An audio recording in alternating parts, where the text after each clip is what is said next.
Good evening, everybody. Happy New Year.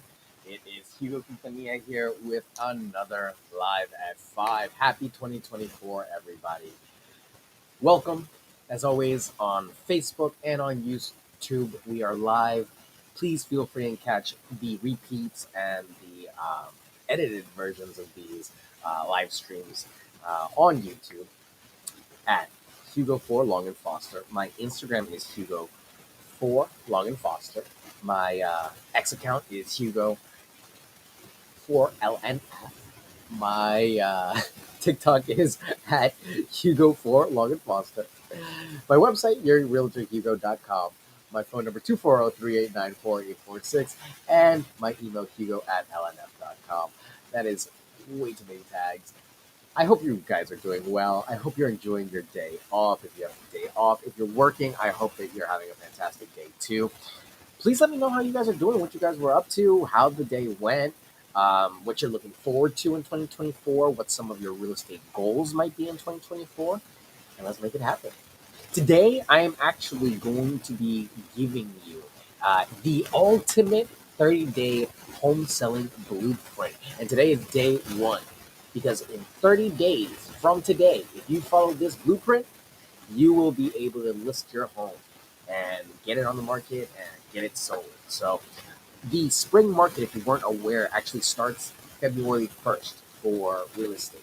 So 30 days from now, it's us right there at February 1st. So let's jump into it because I know all of you are excited to get the year off to a blazing start. And day one is actually a little bit more of an easier day than most. Day one, what we're going to be doing is we're actually taking a walk through. We're going to go through the whole home and note areas that need repairs or improvements. This is something that you can do on your own.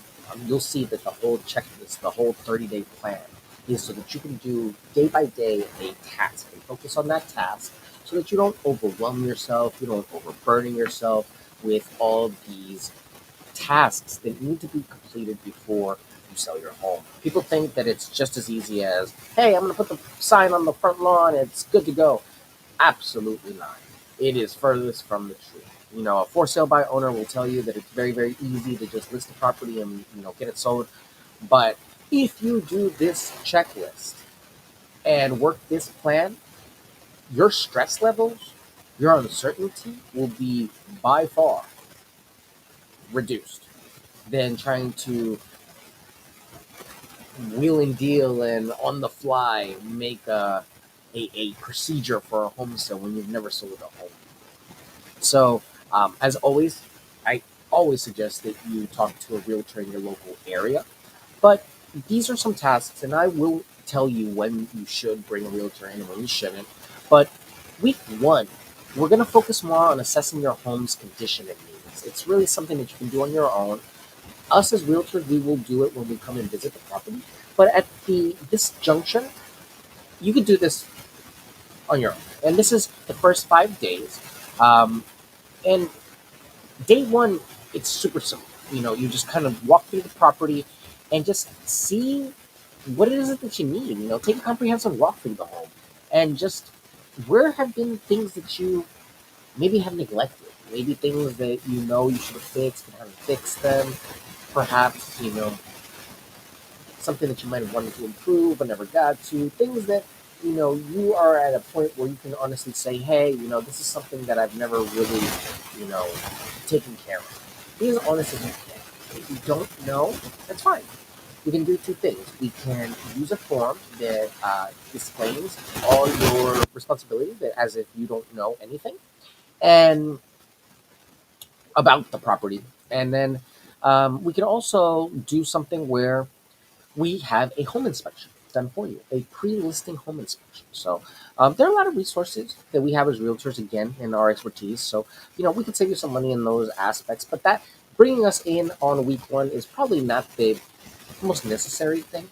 Um, Not a bad idea, though, because the sooner you can partner with a realtor that you like and can work with, I think it's good to establish communication and build rapport from there.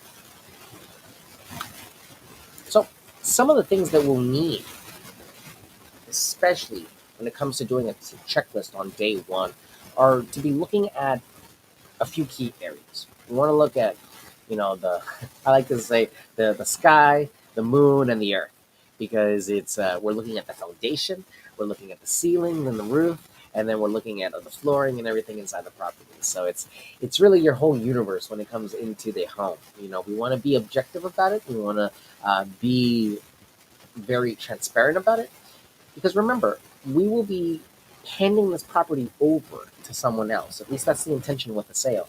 So it is no longer ours. And the sooner that you can mentally remove yourself from the property, the better. A lot of people have problems with that, but if you don't, then it's really not going to be a hassle. Just be very critical of the areas that need work, and just be honest with yourself. This does need to be taken care of. This doesn't need to be taken care of. If you don't, think that anything about these areas, again, I defer to working with an inspection company, a home inspection company, and have them do a pre-listing inspection, and work with a realtor and execute. So first key area is going to be structural integrity. Foundation. We're going to check for cracks, settling, and moisture issues. If you smell moisture, it's not a good thing. The key things you could do there are probably putting in a dehumidifier and trying to find the source of the humidity and the smell. But it needs to be addressed, because it will always be a question of what's going on and what's being done about it. Walls and ceilings. Looking for cracks, water stains, or signs of leaks. The sooner that you can take care of those, the better, because no one wants to see that in a new home. It is unsightly, and it also makes you not even want to trust the property. What else could be hiding in the walls that you don't know about? Roof.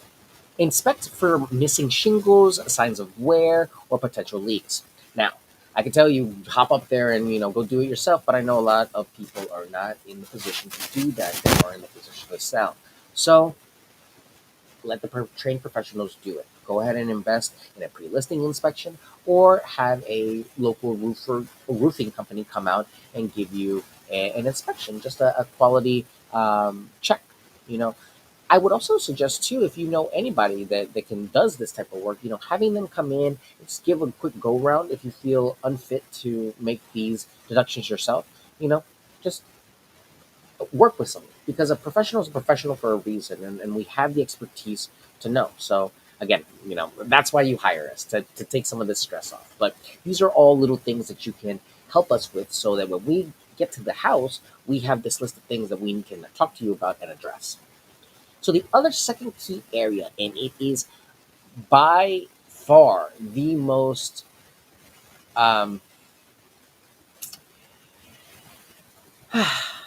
overlooked areas, I should say, are plumbing and electrical. And the reason I say that is because so many people don't get the proper licensing for this. It needs to be done and permitted.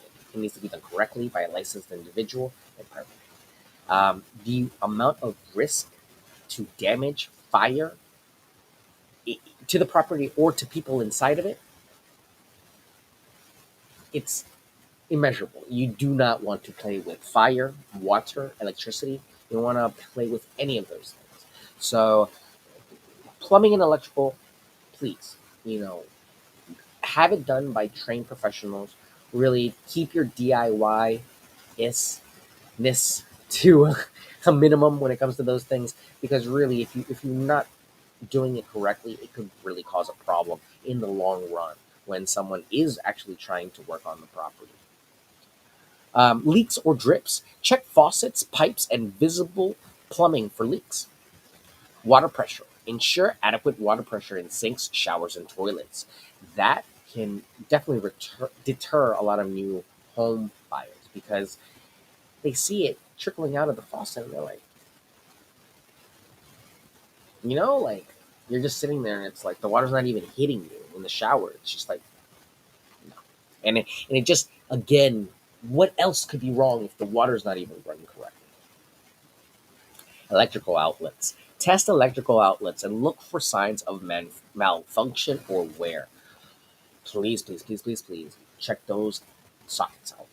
There are tools at Home Depot. You can go at a hardware store and just go and buy them, and they will check the outlets, and you can just plug them in. They'll tell you it's good, it's bad, it's the poles are mixed.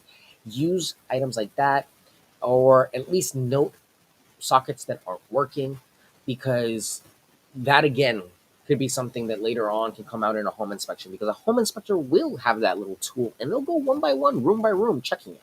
So if we do incur a home inspection, and nowadays this coming year it's going to be more likely than not that you're going to get home inspections. We have the interest rates going down, so we're having more negotiations happen. We're having people not jumping into the pool as much because rates have been high.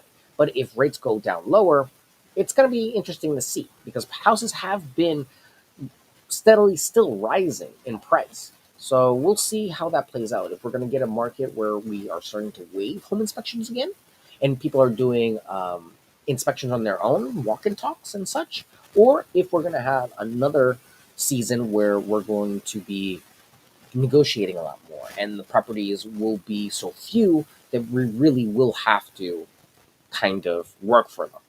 So it's going to be interesting to see, especially in the first 3 months. You're going to know that it's going to set the tone probably for the rest of the year.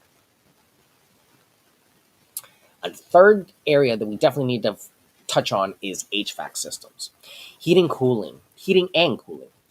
Test the heating and cooling systems to ensure they're functioning properly. It's super simple. You can just go to the thermostat, make sure your thermostats are working. Should you go, smart? Those are all personal questions. But, if it saves you energy, if it's a feature instead of a flaw, then I think most people would appreciate it. It's rare instances that you have improvements impede on someone's ability to live in the property. It's really, if it's a feature and not, a failure, then definitely you want to keep it. Filters. Check and replace HVAC filters if necessary. And I wrote if necessary, but it is necessary. Every 3 months, excuse me, you should change the filters. Absolutely. Because what will happen is that's the air that you're ingesting, and also for the longevity of the system. Just think of inhaling from a straw, sucking from a straw. If your system cannot bring in new fresh air to try to circulate into the building, it chokes. So 9 times out of 10, what we'll see is that either the HVAC filter is been dirty, it's never been changed, or the utility room where the system is not getting proper ventilation. And those can be two things that can kill an HVAC system. And I'm not just saying like, oh, it's not going to heat up. No, it's not going to work. So you don't want to incur that cost. Windows and doors, seals and caulking. Inspect for drafts, damaged seals, or caulking that needs replacing. I would actually suggest that you do that every year. It could save you tons on bills for your utilities. Functionality. Ensure windows and doors open and close and lock properly. Make sure that that's there, that ability is there. Windows are expensive. You need to be surprised how pricey windows can get. And no new buyer wants to spend windows on a home that they just bought. Absolutely not. Another area that we want to focus on, and it's the one that we probably use the most, is the flooring. Carpeting, looking for stains, wear, or areas that need cleaning or replacement. And if it's hardwood or tile, checking for scratches, cracks, or loose tiles. Just depending on the type of flooring that you have, you either want to replace it or clean it. You know, it never goes bad to invest a little time and research into flooring.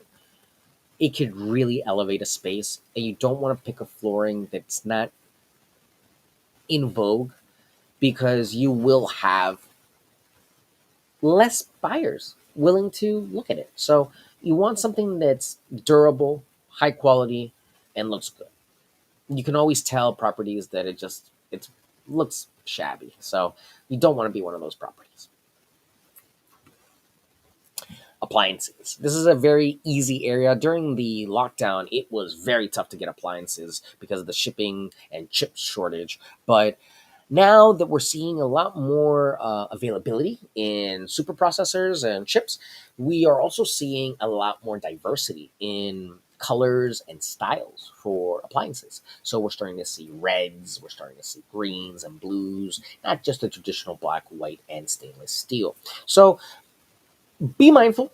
Personal choices are personal choices, but you can never go wrong with quality appliances, stainless steel or not, making sure that they're quality appliances with tried and tested reviews always helps.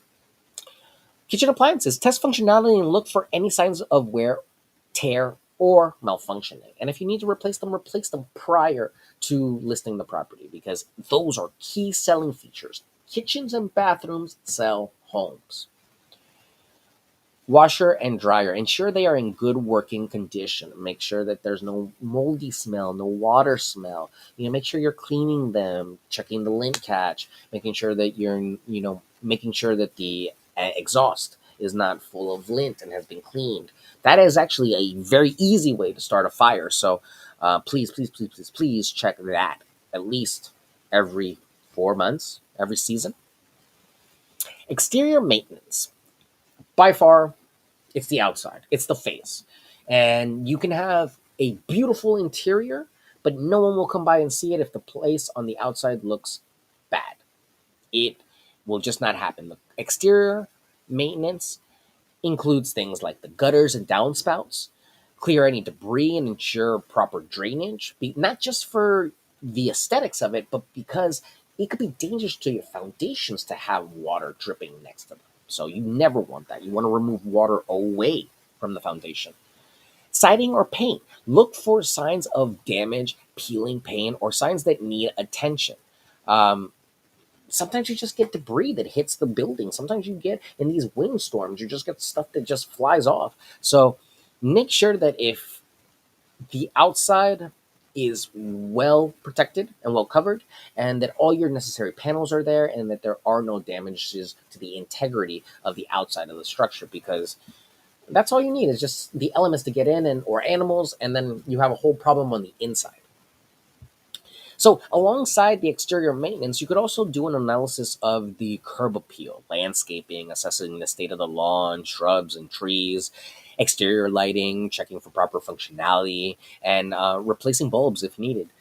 I would suggest, and sometimes I myself work with local landscaping companies to have the listing prepared before, during, and after for landscaping so that the property looks great. You want to take time and invest a little bit in curb appeal because, again, it's the first thing the client sees. We want them to fall in love the moment they see it in person. Safety and security. This goes without saying. Everyone wants a safe home. So you could also look at smoke alarms that you need to change, carbon monoxide detectors, and any other detectors that you might have that you might think might be worthwhile to replace or update. Ensure they are functioning and have fresh batteries. Security systems, test alarms, security features, and decide whether or not you want to keep these systems in place during the listing process and sale, or do you want to give them and gift them to the, or I should say, convey them, because sometimes they're not gifted, sometimes they're just conveyed, they go with the property, um, or they can be transferred to the new owner. So, thinking about that, typically, if it's not bolted down to the building, it can leave. But there are exceptions, and it's a case by case basis sometimes, because sometimes you'll have, a particular element that might have some sentimental value, and that could very much change what happens in the contract. Okay, and lastly, any little odd ends that you might have, like miscellaneous things like rooms or areas of the house that you might use, just go ahead and check them all. In particular, we're looking for mold and mildew. Check damp areas for sites of mold or mildew. We want to avoid those, and if we do have them, we want to address them as soon as possible. Those, even if the case might not be that bad, the sheer sight of it can be so scary to a new buyer. No one wants to buy a moldy house. So it's just goes without saying. We need to address that ASAP. And general cleanliness, assess overall cleanliness and tidiness throughout the house. Look at what you need to move. At this point, you're sitting there and you're looking around, and you're like, all right, I need to move that, I need to move that. And do yourself a favor, declutter. Start getting some of that stuff out of there because it'll be easier to move eventually, anyways. Start preparing storage, start thinking about things like that because what we're doing at this stage is getting you in the mindset of depersonalizing the property, removing yourself emotionally from the property, and preparing to market and list it for sale. If you follow these tips, I really believe that by the end of the month, you'll be able to list the property on February 1st. And I would love to help you out with it. So I feel confident enough in these steps that I think you can take them on your own and list your property and then go talk to a realtor, and finalize the process. So if you have any questions, let me know. My name is Hugo Quintanilla. I'm a realtor in Maryland, licensed with Long and Foster, North Potomac, Rockville. My phone number is 240-389-4846. My email is hugo@lnf.com. And my website is yourrealtorhugo.com. This has been another Live at 5 and your 15-20 minute day block to learn a little bit more about real estate and how it can benefit you. Tomorrow, we will be covering day 2. So stick around for the next 30 days. We're going to be checking out this sort of way of doing listings. And if you have any questions, let me know. Again, thank you for all the support last year. I cannot wait to share with you some of our achievements and successes from the past year. And thank you for a phenomenal 2024. To my clients that I'm working with right now, I cannot express to you my gratitude enough. And to anyone that I work with in the future, really, I thank you already for participating and for looking to benefit your own future because it just doesn't even just help me that you are getting into the world of real estate. It is really one of the best ways to change your whole life. And I will forever say that. So I have to thank all of you for letting me do what I do every single day. And you really make this all possible. So thank you all. Happy New Year. I'm so happy to have you here. And I will see you tomorrow. Take care. Have a great night.